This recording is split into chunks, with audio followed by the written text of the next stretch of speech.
Congratulations! You have escaped the dead zone, and it's now time to talk about registration. Registration is one of those things that a lot of people have questions about. There's an awful lot of misinformation out there about registration, and it's a genuinely confusing topic. Registration pretty much refers to the separation of different parts of the voice. In this video, we'll talk about what registration really means, what kind of vocal shape you have, and what you can do to work on either smoothing out or separating your registers. Registration anatomy. Registration is controlled by the tiny muscles that move the vocal cords around within the larynx. So this is all happening on a really micro level. If you think back to the vocal onset video, I gave you a quick crash course in the two sets of muscles that control the vocal folds and how they function to form head and chest voice. We're going to take a little field trip back to that video, and then we'll come back so I can further explain how you can make some changes here. One set of muscles thickens and shortens those vocal folds. And that set of muscles are called the thyroarytenoid muscles, and they are associated with chest voice. Chest voice, with the lower, thicker, shorter vocal folds, is a lower, more robust sound. Most people speak in chest voice. I'm speaking in chest voice right now. Chest voice is also used a lot in contemporary music and belting, and also by male classical singers, most male classical singers. Head voice, woo, up here, is governed by the cricothyroid muscles, which lengthen and thin out your vocal folds. So that results in that higher, sort of thinner timbre. And that voice is used a lot. If you think about falsetto, that's like an offshoot of head voice. Female classical singers tend to sing in head voice. You'll hear a lot of head voice in R&B. Most of the time, both of those sets of muscles, the cricothyroids or the CT muscles, and the thyroarytenoid or the TA muscles are working at the same time. And that results in a sound that has qualities of both. So it's sort of a middle register sound that has some of the lightness and ease of head voice, but also a little bit more of that heft and robust timbre of chest voice. I'm actually purposefully speaking in that voice right now, and that voice is called mixed voice. A quick hack for telling what register you're in. Chest voice is called chest voice because it's got some real chest resonance. You feel vibration in your chest when you're speaking in chest voice. So go ahead and put your hands on your sternum and make a nice, robust chest voice sound. So right now I'm speaking in a really chest dominant way. I feel a lot of vibration here. If I were to go up, woo, into head voice, that vibration completely goes away. And if you're in mixed voice, it'll be somewhere in the middle where there's still some vibration, but not nearly as much. So if you get confused about which register you're in, that should help you out. In my experience, when it comes to registration, there are two different camps of people. One type of singer, and I fall into this category, include people with clear register breaks. These people include a lot of belters, contemporary singers. This type of voice is characterized by an audible crack between the head and chest voice register. So if you've ever been singing and you feel like your voice needs to change and all of a sudden it flips over and gets really wimpy and you hear like a weird breaking sound and maybe it's not very comfortable, you are probably somebody like me with a segmented voice like this. For you classical singers out there, a lot of sopranos tend to have clear register breaks. Unfortunately, having clear register breaks like this, if you are a high belter, for example, it involves quite a bit of high impact breath pressure, which will make you more prone to injury than the other type of singer. The second type of singer has no clear register break. So this person might sing in a mixed voice almost all of the time. Sometimes people who fall into this category also speak in mixed voice. So if you tend to have like a higher speaking voice that sometimes sounds kind of sing-songy like this, you might be a natural mixer. Not everybody who is a mixer talks like that. In fact, some people who sing in a mixed voice have completely different speaking voices and singing voices, but it does apply to some people. If you're a biologically female classical singer, a lot of mezzos tend to fall into this mixed voice category. Mixed tends to be more easily attained by biological males, but you may also fall into one of these categories if you are a biological male. So just think about whether you are cracking a lot or your voice tends to just kind of ease and like smoothly transition into a different space. If you have trouble belting and you're a biological man, you're definitely going to fall into this mixed voice category. Mixers generally have a lighter, easier tone because they start mixing in cricothyroid action, head voice action before things get really heavy. So they're not taking that belty weight up as high. Because of that, they don't have as high impact of a sound and they're less likely to hurt themselves. Why bother? The advantages of register integration and separation. As I've kind of talked about a little bit already, there are specific advantages and disadvantages to register separation and integration. I want to go over those quickly here so you understand why this work is really important and how it can impact your voice if you're able to master the skill that doesn't come naturally to you. Advantages of register separation.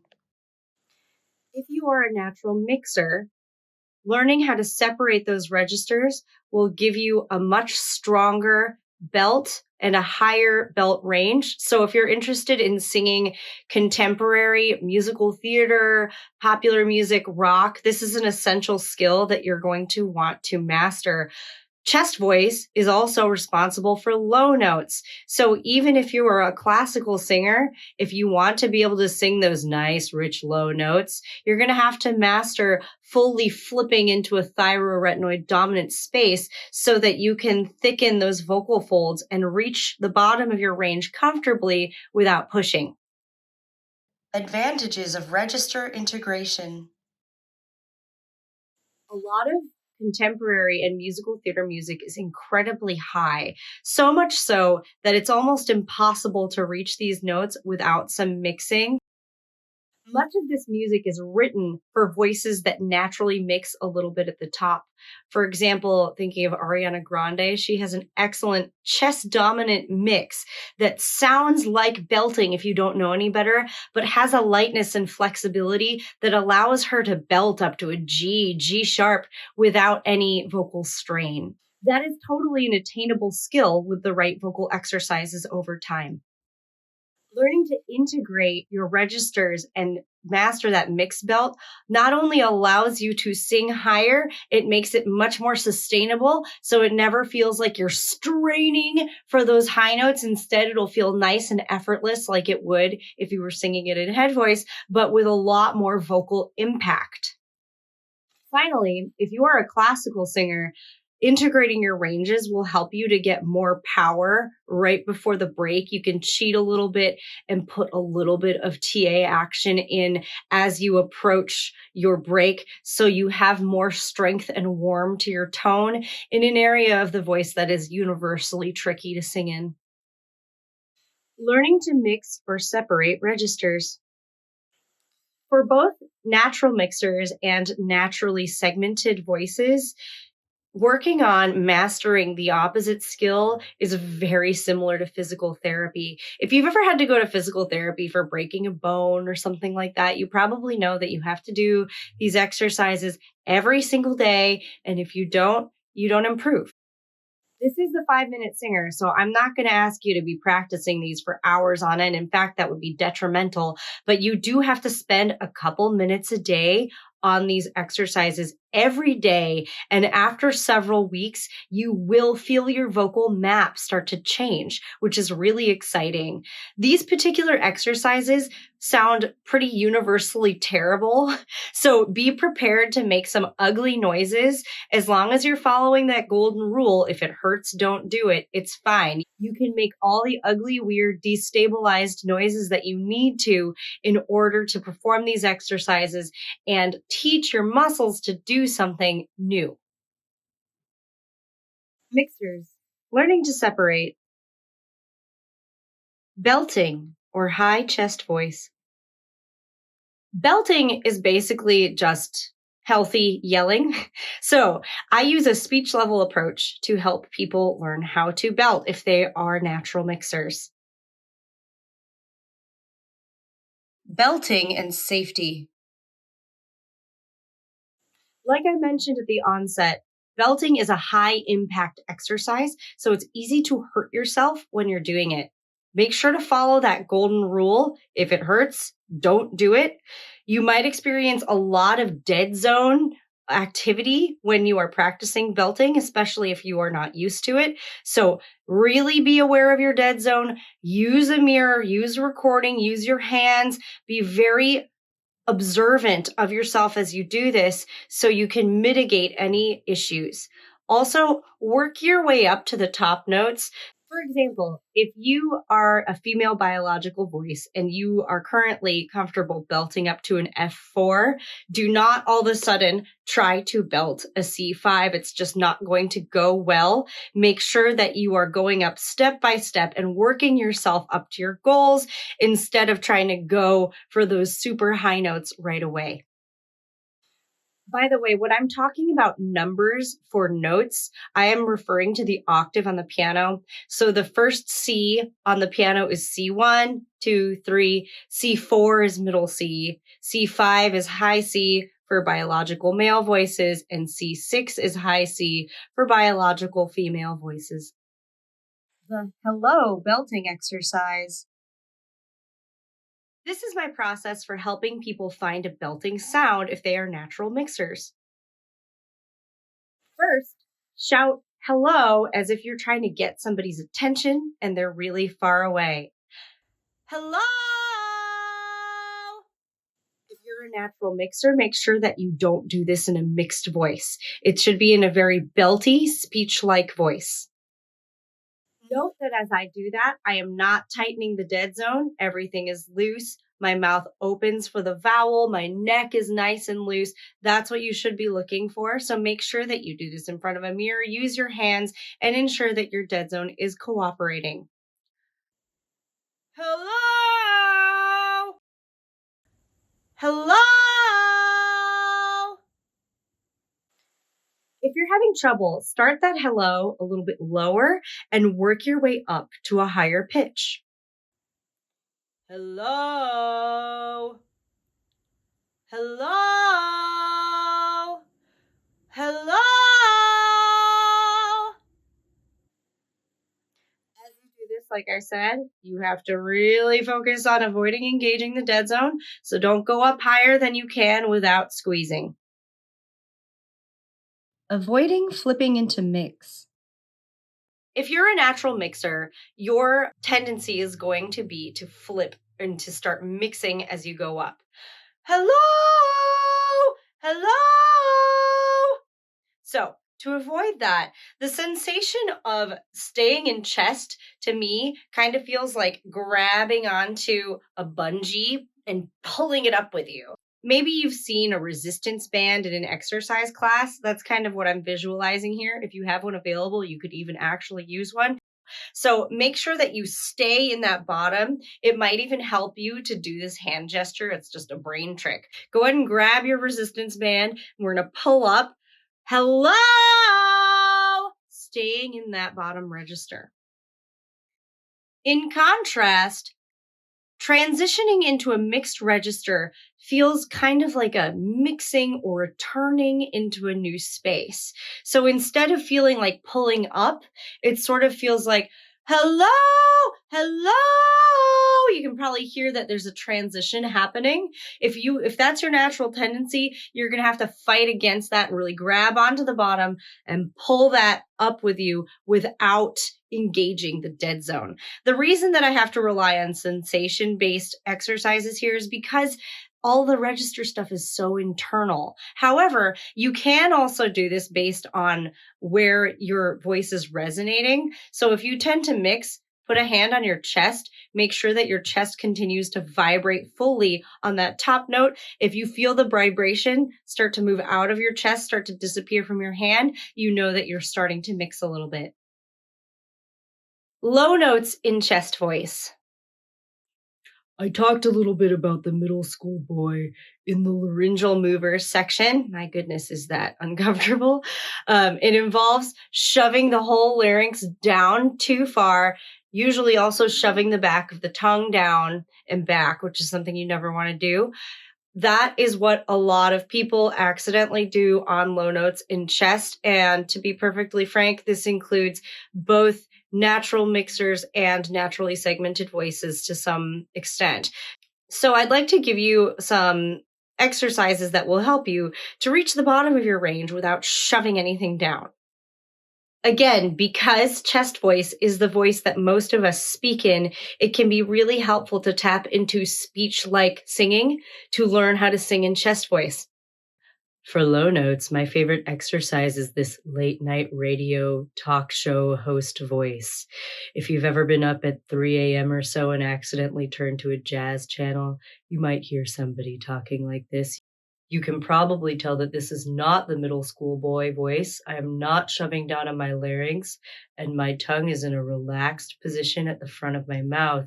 I'm able to comfortably let things settle and get really down to the bottom of my range if I talk like this.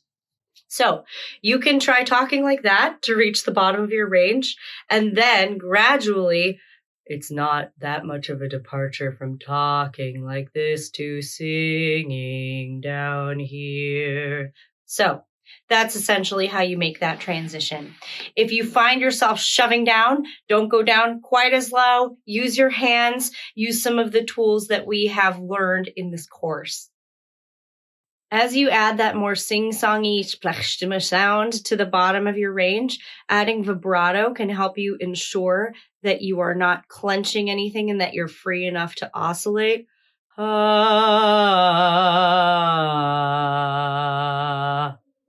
And even if you're not a classical singer or you just don't like to have a lot of vibrato all the time, doing that as an exercise can help you to not shove down.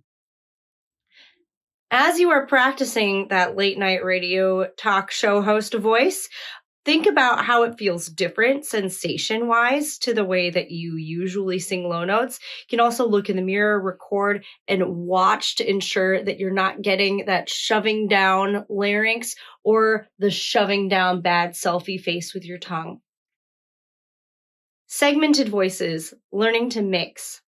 Now, let's talk about the opposite. And this is a journey that I have been on, so I sympathize with how awkward it can be to have this structure of voice. Strengthening the head voice. If you're mostly a contemporary singer right now, if you do a lot of belting or you sing like rock, you sing musical theater, you probably have a really strong thyroretinoid structure and a really wimpy cricothyroid structure. So you can kind of think about this like you've been going to the gym and doing all these curls with your left arm and doing absolutely nothing with your right arm. And now you've got one Popeye arm and one sad green bean arm. Once your muscles are more evenly balanced, it's going to be much easier for you to get that blended mixed sound. These might be extremely painful for you to do at first because you're just not used to singing in head voice, and you might not ever want to sing in head voice, and that is okay. Even so, learning how to sing in head voice is the only way that you're going to achieve that mix belt you need to sing contemporary and musical theater music in a healthy, efficient way. Head voice exercises. Here are some easy exercises that you can do in head voice. Like I said, this is akin to physical therapy. You have to do these every day for them to work. With all of these exercises, ensure that your dead zone stays totally relaxed. Work in front of a mirror, use your hands, etc. For some people, accessing head voice can cause a lot of strain at first just because they're not used to it. So be gentle with yourself. A lot of the exercises that I'm covering here are actually exercises from vocal therapy. So they are great for easing you into this process. Sirens. First of all, we've got sirens, just like a siren on an ambulance. Woo, woo, woo, woo, woo! The circly hands can help. Yeah, it's just a psychological thing. Boom. Another exercise you can try is the word boom, starting high and going low. Boom! The back pressure created by that closed voiced consonant can help you to project that sound and head voice out where it would normally be difficult for you. Talking in head voice. Finally, there's saying, oh no, in a high voice like that. Again, it's kind of goofy, but it can just kind of help to get you into that higher space if you're not used to it. You can also try talking like a Disney princess to help you find that head voice space. I wouldn't recommend doing that in public, but again, it's just a good way to help you get some mileage under your cricothyroids, to do it in the shower, in the car, anywhere someone isn't going to hear you. Getting comfortable in head voice. As head voice becomes more comfortable for you, start to experiment with going higher. Remember that high notes require a more open embouchure, so you have to drop your jaw in order to sing up there. If you have a lot of jaw tension, you're going to want to work that out as you start to sing more in head voice. You can experiment with different vowels, different sounds that feel good to you up high, but avoid closed sounds unless they are trills or those semi-occluded vocal tract exercises like through a straw.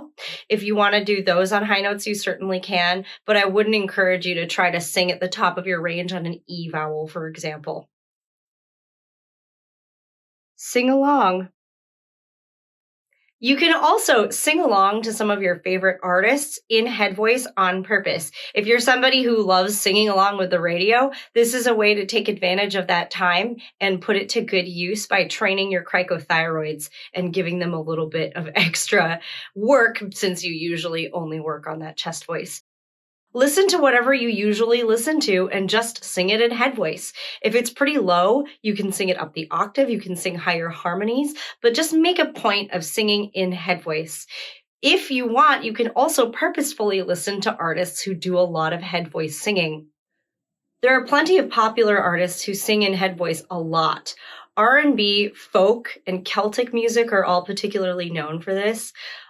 Some popular artists from recent years who sing a lot in head voice include Radiohead and Muse, Mika, Justin Timberlake, Prince and Michael Jackson, The Weeknd, Billie Eilish, and many more. Choral and classical music predominantly use head voice for biological women's parts. So if you like any choral or classical music, if you're interested in singing that music, or if you just don't mind it, maybe you go to church and you know some hymns, or you've got some soundtracks with choruses in them that you love to sing, that's a great way to start to sing along and use some of your head voice. Musical theater also has plenty of roles for higher voices that are placed in head voice, especially older musicals like Golden Age, 1960s, 1950s, and before. That being said, there are plenty of newer musicals that feature head voice parts, like the role of Glinda in Wicked, the role of Cosette in Les Miserables, and the role of Christine in Phantom of the Opera. Lower head voice. You also have to work out your lower head voice. This is not going to sound good, but it's a good thing to work on, again, because you got to get your muscles in balance here. One exercise you can do to do this is to simply start a little higher and then take your head voice as far down as it'll go. You can use that chest resonance to ensure that you are still in head voice. This sounds like this.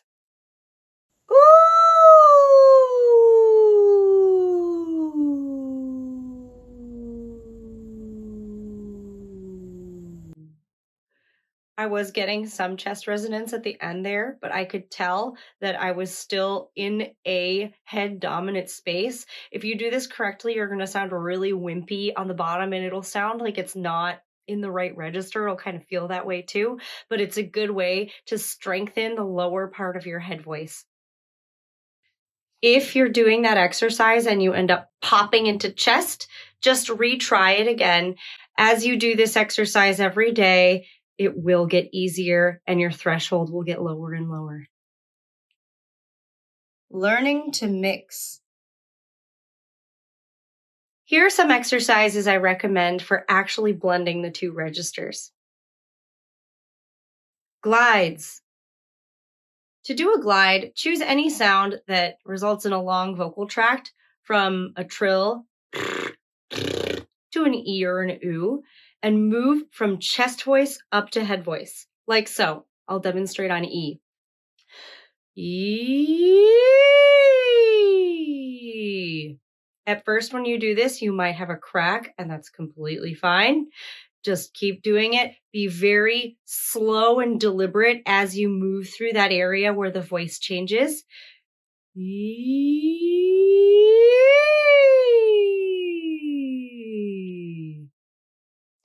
You can also do this from top to bottom.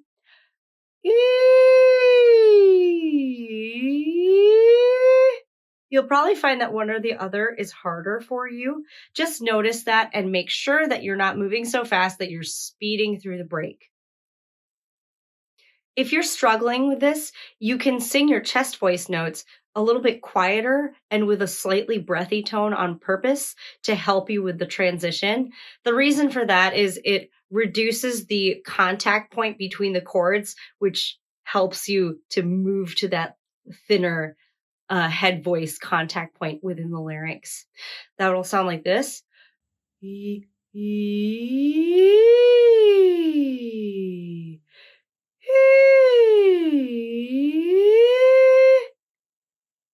As you improve, choose vowels that result in a shorter vocal tract until you finally get to ah. Ah is probably the most difficult vowel because of that short vocal tract to accomplish this on.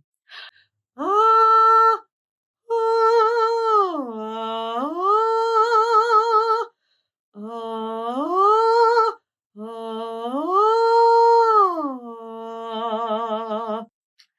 As you do that, notice the new sensation of in between, not quite chest, not quite head, that you're experiencing. That is mixed voice. And that's exactly what we're trying to cultivate here.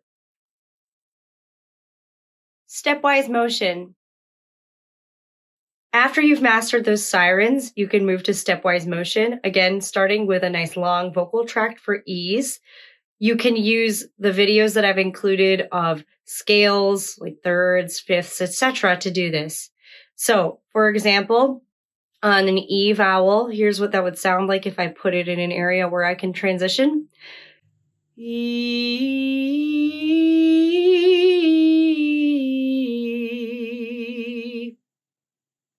If you find yourself breaking or cracking, that's totally fine. Lean into that and use slightly less breath pressure on your beginning chest voice note to ease the transition. Starting from the top and working down, go down in half steps until you find your break.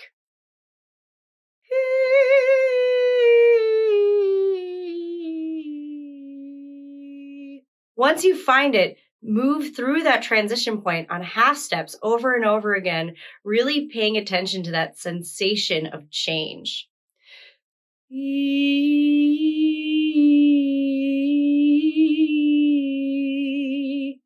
Again, cracking is completely okay if it happens.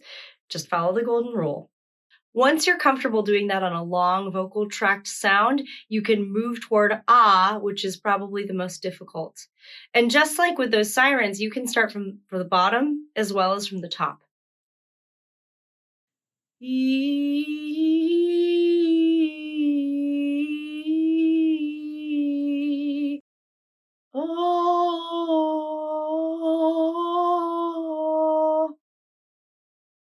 use your comfortable mix. Once you've done those exercises for a few weeks each and your muscles are feeling like they're coordinating better, it's time to start blending the registers. One easy way of doing that is talking like I am now in mixed voice, where you feel that in between sensation to train your muscles to do this. This doesn't mean that you have to talk like this all the time. You can talk to yourself like this if you're self-conscious about the sound, but doing this again just helps your muscles to develop this new skill. Purposefully sing in the break. If you've been singing in head voice, try singing in mixed voice when singing along with your favorite artists in the car instead. This might sound like absolute garbage, and that is fine. The point is just to give your mixed voice some mileage and a little bit of a workout so that it can train and find balance. As you do this, as with anything else, ensure that your dead zone is in fact dead. Try to develop a good kinesthetic awareness of the sensation of singing in mixed voice as well as the sound. It really is very distinctive from chest voice and head voice. It feels like it's right in the middle range, less weight than chest voice, but not quite as light as head voice. And I personally feel the resonance of mixed voice right in the middle. That's different from feeling squeezy or muscular. It just feels like it's resonating right here instead of down here or up here. Mix belt. This is what you've probably been waiting for.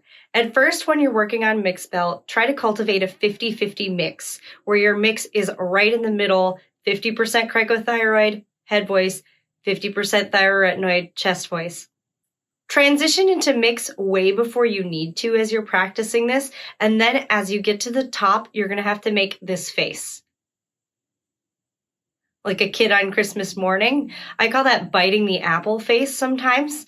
And the reason for that is it changes the acoustic space in the inside of your mouth in a way that's friendly for these high notes. You'll notice if you watch a lot of professional singers singing high notes at the top of head voice, top of chest voice, it doesn't matter. They're usually making that kind of face. Here's what that sounds like in this 50-50 mix.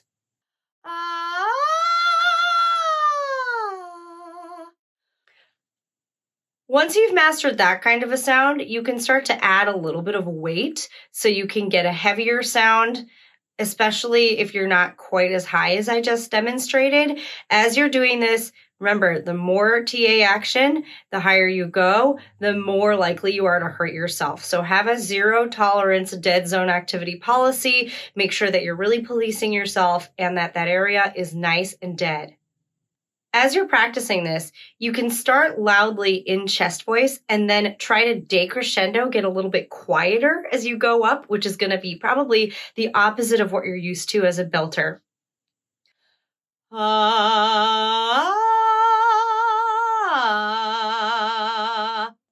As you go up, widen your mouth into that biting the apple face and start to lean a little bit into that sound without going into the full belt that you're used to.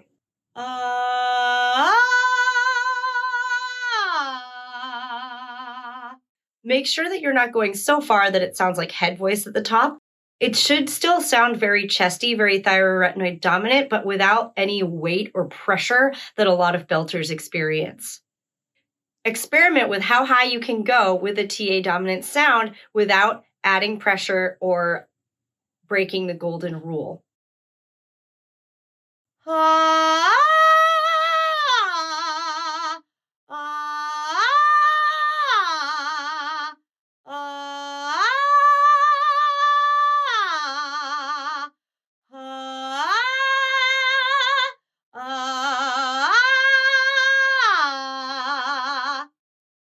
With a proper registration exercise program, you can turn your natural registration on its head and gain full mastery of a whole variety of mixed or chest or head voice registers that you didn't know were possible for you. In the next video, we're going to talk about how to put all these concepts together.